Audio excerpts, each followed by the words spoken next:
Oi, gente! Na nossa aula de hoje nós vamos falar sobre quimiossíntese. Mas o que é quimiossíntese? A quimiossíntese é um processo que utiliza substâncias orgânicas e não necessita de luminosidade para ocorrer, sendo realizada por algumas bactérias autótrofas. No solo, podemos encontrar algumas espécies de bactérias e arqueobactérias autotróficas, ou seja, bactérias que produzem o seu próprio alimento através da quimiossíntese.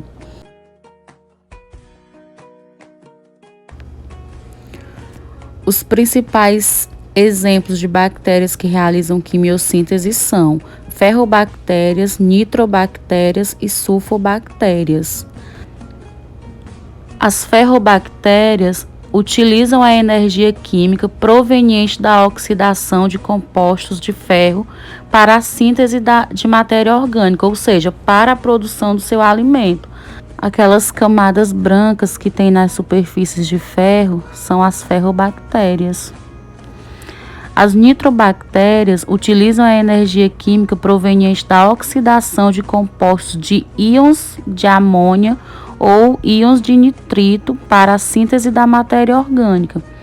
As nitrobactérias são de fundamental importância para a fertilização do solo e para o ciclo do nitrogênio. As sulfobactérias são aquelas que utilizam a energia química proveniente da oxidação do ácido sulfúrico e vivem em fontes termais submarinas. Ou seja, são bactérias que têm a capacidade de sobreviver a temperaturas muito altas. No processo da quimiossíntese, podemos destacar duas etapas distintas. A primeira etapa é a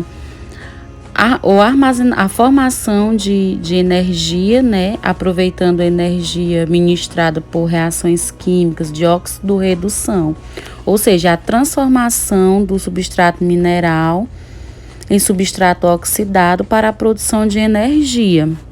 Já a segunda etapa é a redução do dióxido de carbono, que vai conduzir à síntese de substâncias orgânicas por meio do processo de oxidação das substâncias inorgânicas.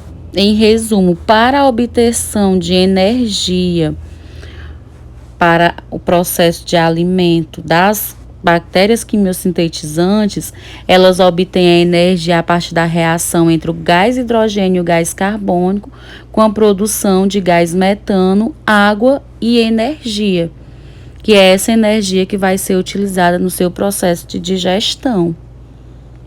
Agora, pessoal, nós vamos fazer a correção da atividade do livro didático da página 147, no caso, as questões de 1 a 5.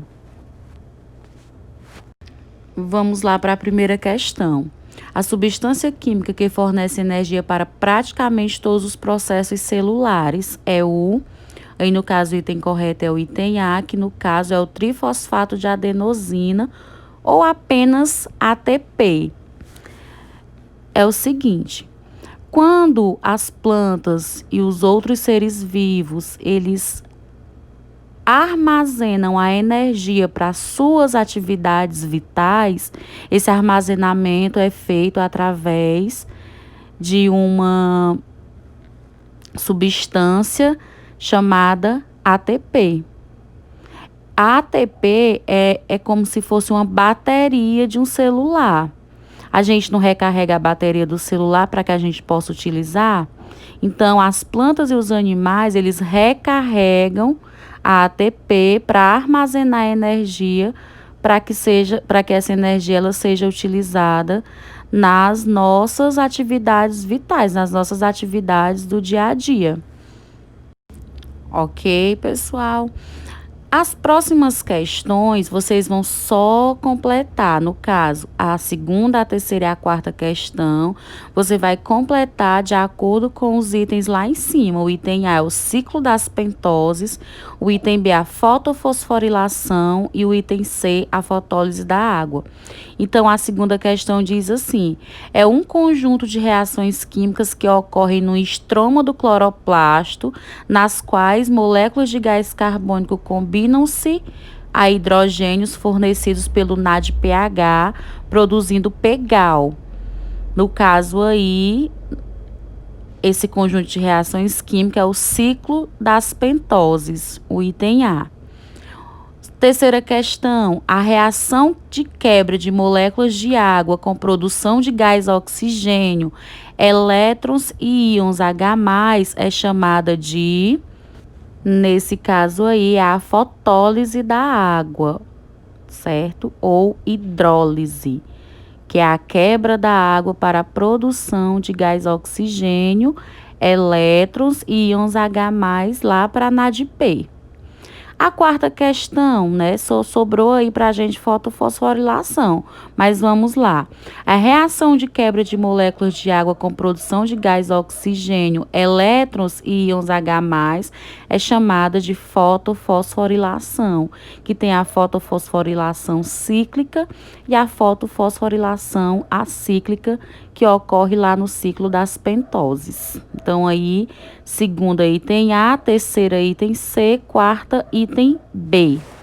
E a última questão, os átomos de oxigênio das moléculas de gás oxigênio liberados na fotossíntese provêm da, no caso aí é da água, apenas da água, lá no processozinho que nós vimos na terceira questão, no processo de fotólise da água.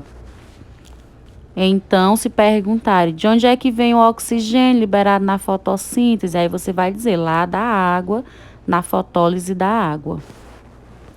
Então, amores, por hoje é só. Desejo a vocês uma ótima aula e um ótimo fim de semana a todos. Até a próxima semana.